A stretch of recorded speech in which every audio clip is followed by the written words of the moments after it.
नमस्कार विद्यार्थी मित्रांनो, यशाचा राजमार्गमध्ये तुमचे सहर्ष स्वागत आहे. तर तुम्हाला माहितीच आहे आता जी आपले MPSC ची राज्यसेवा आहे ती आता काही काळासाठी पुढे गेलेली आहे. आता एक्झाम कधी होईल वगैरे हे काहीच आपल्याला माहिती नाही. तरी आता मुलं म्हणत आहेत की ऑक्टोबरमध्ये होईल, नंतर काही जण म्हणत आहेत की डिसेंबरमध्ये होईल. तर लक्षात असू दे, ऑक्टोबर किंवा डिसेंबरमध्ये एक्झाम होऊ.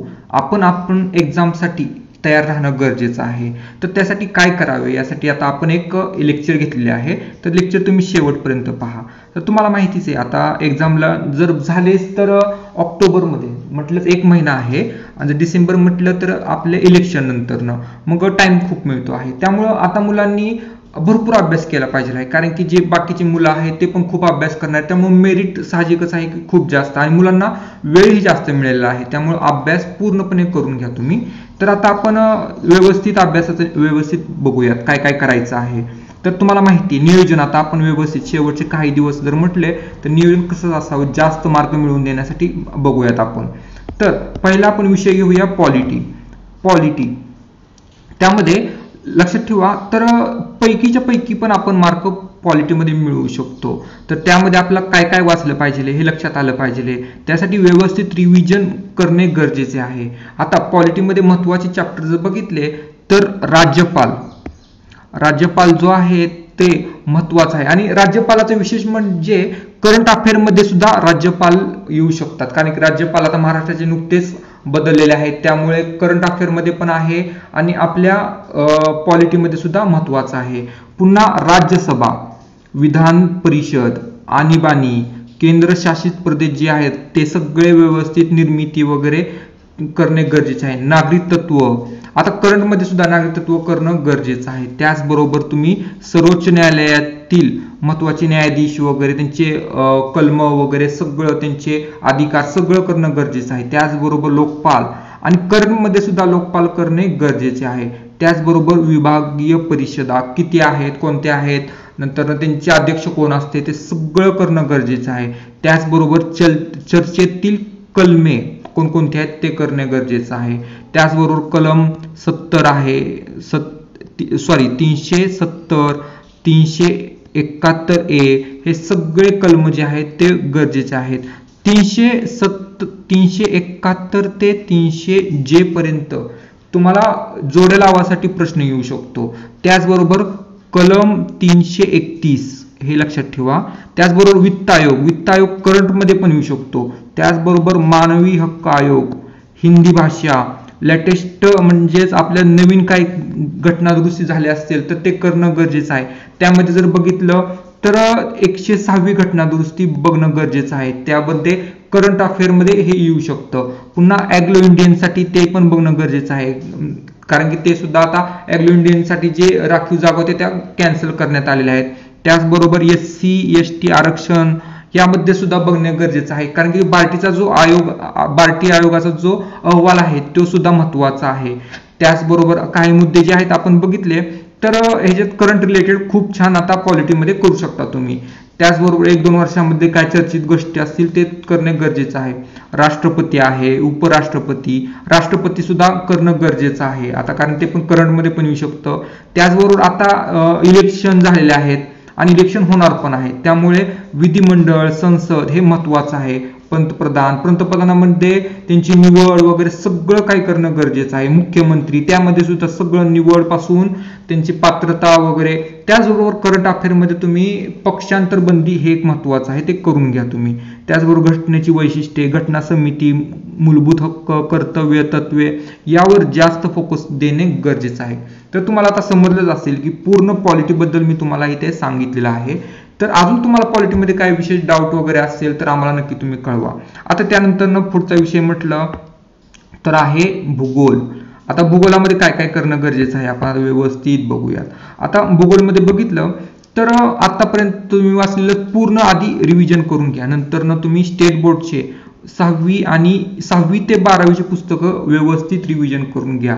त्याचबरोबर भूगोलामध्ये म्हटलं तर आयोग ज्या ज्या विषयावरती वारंवार प्रश्न विचारतात त्यावर भर देऊन, म्हणजे त्यामध्ये कसं पृथ्वीची निर्मिती आहे, सिद्धांत आहेत, भूकंप, ज्वालामुखी, अक्षरवृत्ते, रेखावृत्ते, वारे, भूरूपे हे सगळ्यात महत्वाचे आहेत. त्यामुळे तुम्ही ते करणं गरजेचं आहे. त्याचबरोबर आता भूगोलामध्ये बघितलं तर काही विधानं त्यांची स्पष्टीकरण आहेत, कारण आहेत, जोड्या लावा आहेत, हे प्रश्न जास्त विचारले जातात, तर त्याकडे तुम्ही लक्ष द्या. जोड्या लावा जे आहेत तुम्ही जर बघितलं तर जोड्या लावासाठी खूप म्हणजे खूप भूगोलामध्ये विचारलं जातं, त्यासाठी तुम्ही लक्ष देऊन ते व्यवस्थित करून घ्या. त्याचबरोबर नकाशावरील प्रश्न, आणि तुम्ही जर आता भूगोलाचा अभ्यास करत असाल तर त्यात तुम्ही एक नकाशा घ्या आणि नकाशामधून तुम्ही व्यवस्थित प्रिपरेशन करा, कारण की आयोग आपले जिल्हे वगैरे विचारू शकते, लागून कोणते आहेत वगैरे, ते व्यवस्थित करणं, त्याशिवाय तुमच्या लक्षात येणार नाही नकाशा असेल समोर तर. नंतर शिखरे महत्वाची आहेत, लहान मोठी क्रमवार आहेत, नद्या आहेत इत्यादी व्यवस्थित करून गरजेचं आहे. त्याचबरोबर उपनद्या कुठल्या आहेत क्रम विचारतात. नंतर पुढे जर बघितलं आपण तर आता झालं आहे भूगोलाचं. भूगोल झाल्यावरती पुढचा विषय आहे अर्थशास्त्र.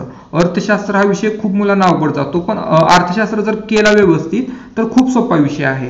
तर आता अर्थशास्त्रामध्ये म्हटलं तर टॉपिक नुसार करणं गरजेचं आहे. तर त्यामध्ये मोजून 7 मॅक्झिमम टॉपिक आहे, तर ते करणं गरजेचं आहे. त्यामध्ये पहिला टॉपिक आहे दारिद्र्य, बेरोजगारी, लोकसंख्या, शाश्वत विकास, समावेशक योजना, चलनवाढ, विविध निर्देशांक आहेत, म्हणजे त्यामध्ये कोणकोणते आहेत, एमपी आहे, एचडी आहे, पुन्हा जीएचआय आहे, जीडीआय आहे, अशा प्रकारचे सगळं जे काय निर्देशांक आहे ते करणं गरजेचं आहे. आणि ते करंट रिलेटेड सुद्धा तुम्ही करणं गरजेचं आहे. त्याच्यामध्ये तुम्ही जर निर्देशांकामध्ये बघितलं तर आयाम वगैरे हे सगळे करणं गरजेचे आहेत, हे सगळे.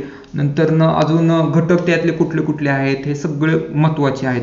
दारिद्र्याचे पण म्हटलं तुम्ही तर दारिद्र्याच्या मूल्यमापन कसे होते, समित्या कोणकोणत्या होत्या. पुन्हा बेरोजगारीमध्ये जर म्हटलं तर त्यामध्ये पुन्हा तुम्ही बेरोजगारीच्या व्याख्या, प्रकार सगळं करणं गरजेचं आहे. लोकसंख्यामध्ये म्हटलं तर सगळं व्यवस्थित घनता वगैरे करणं गरजेचं आहे. त्याचबरोबर लोकसंख्या धोरण करणं गरजेचं आहे. चलनवाढ, शाश्वत विकास, त्यामध्ये धोरण काय होते, नंतर विकास कसा कसा झालेला आहे हे सगळं गरजेचं आहे करणं. चलनवाढमध्ये तुम्ही जर म्हटलं तर त्यामध्ये महत्वाचं आहे की तिथले कन्सेप्ट क्लिअर करणे. चलनवाढमध्ये म्हणजेच मंदी काय असते, चलनवाढमध्ये त्यानंतर कशी नियंत्रणात आणती वगैरे हे करणं गरजेचं आहे. त्याचबरोबर आता आपण पुढचा विषय बघितला तर तो विषय आहे चालू घडामोडी. चालू घडामोडीमध्ये करायचं काय आता, कारण पेपर तर पुढे गेलेला आहे, करणं गरजेचं आहे. तर त्याच्यामध्ये म्हटलं तर फेब्रुवारी 2023 ते मार्च 2023 पर्यंत करणं गरजेचं आहे. कारण का तर पेपर जो होता तो आपला 28 एप्रिलला होणार होता, पण तो पेपर पुन्हा पुढे गेला आपला 7 जुलैपर्यंत.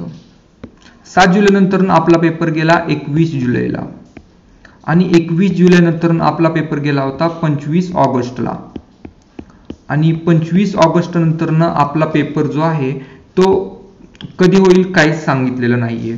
त्यामुळे आता तुम्ही टेन्शनमध्ये पण असाल, पण एक लक्षात ठेवा आपला पेपर जो आहे तो आपल्या परीक्षा केंद्रावरती पोहोचलेला आहे. त्यामुळे पेपर जो आहे तो मार्च 2024 पर्यंतच करून घ्या तुम्ही व्यवस्थित.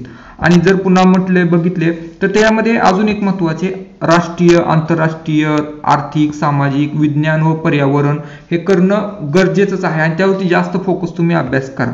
आता विज्ञानामध्ये म्हटलं तर जास्त भर असतो बरं का आयोगाचा आपल्या, तर 20 प्रश्न हे आयोग विचारतं ह्याच्यावरती. तर त्यामध्ये म्हटलं तर तुम्ही रिव्हिजन व्यवस्थित करा. स्टेट बोर्डचे पुस्तकं व्यवस्थित वाचून घ्या, आणि त्यामध्ये तुम्हाला जर 12 मार्क जर मिळाले तर तुम्ही एकदम भारी सेफ मध्ये राहता तुम्ही, आणि 12 पेक्षा जास्त मार्क मिळवण्याचंच तुम्ही टार्गेट ठेवा व्यवस्थित. हा विषय जर तुम्हाला अवघड वाटत असला तरी तुम्ही व्यवस्थित प्रिपरेशन केलं तर व्यवस्थित 12 पेक्षा जास्त मार्क मिळवू शकतात, लक्षात ठेवा मित्रांनो. आणि आता त्यानंतर महत्वाचा विषय येतो आपला इतिहास. आता इतिहासामध्ये महत्वाचा आहे प्राचीन इतिहास, मध्ययुगीन इतिहास. त्यासाठी तुम्ही स्टेट बोर्ड वाचलंच पाहिजे. त्यामध्ये तुम्ही व्यवस्थित रिव्हिजन करा. त्यामध्ये तुम्ही हडप्पा संस्कृती, महाजनपदे, बौद्ध जैन धर्माचे काय कन्सेप्ट आहे ते व्यवस्थित करा. त्यानंतर मौर्य कालखंड, गुप्त कालखंड, हर्षवर्धनचा कालखंड, सातवाहन, राजे महाराजे सगळे व्यवस्थित, आणि पुन्हा त्यामध्ये घराणे जे आहे ते मध्ययुगीन मधले सगळे करणं गरजेचे आहे. लढाया महत्वाच्या आहेत त्या, गुलाम घराणे, त्याचबरोबर खिलजी, तुगलक, विजयनगर, बहामनी, मुघल, मराठी साम्राज्य, ब्रिटिश सत्ता, हे सगळं करणं गरजेचं आहे. ब्रिटिश सत्ता म्हटलं तर पुन्हा आपल्या ह्याच्यामध्ये येणार, आपण आधुनिक मध्ये येणार. मग तुम्हाला मी सांगतो आता इथेच की ब्रिटिश सत्ता जी आहे ती आधुनिक मध्ये येते आणि हर्षवर्धनचा काळ, नंतरचा काळ जो आहे तो आपल्या ह्याच्यामध्ये येतो, मध्ययुगीन मध्ये येतो आणि इथून मध्ययुगीन मध्ये येतो आणि म्हणजे इथून आता घराणे जे आहेत ना, इथून मध्ययुगीन मध्ये सुरुवात होतो, लक्षात ठेवा.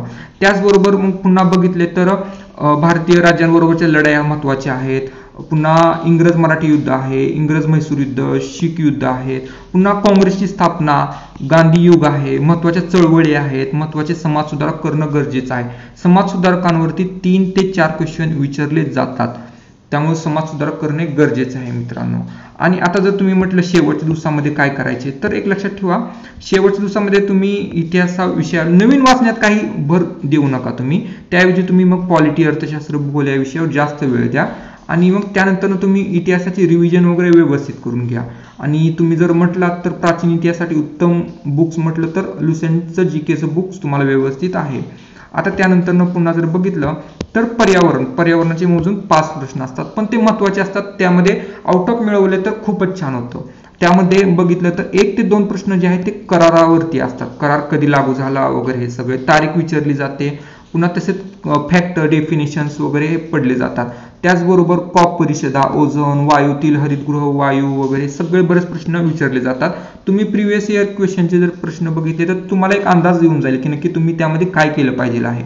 त्याचबरोबर रामसर करार आहे, स्थळे आहेत, वाळवंटीकरणाविरुद्ध करार आहे, हे सगळं करणं गरजेचं आहे.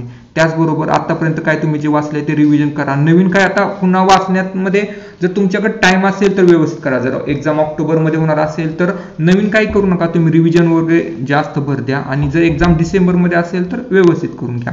पण एक महत्वाचं आहे त्यामध्ये तर सीसॅट, जर राज्यसेवामध्ये बघितलं तर सीसॅटला तुम्हाला मार्क पाडणे गरजेचेच आहे, म्हणजे 33% मार्क पाडणे गरजेचेच आहे. त्यामुळे तुम्ही व्यवस्थित अभ्यास करून पॅसेज वगैरे व्यवस्थित करून घ्या आणि त्यानंतर सीसॅटला तुम्ही इग्नोर करू नका. जर तुमचे अजून काही डाऊट्स वगैरे असतील तर आम्हाला नक्की कळवा. धन्यवाद मित्रांनो.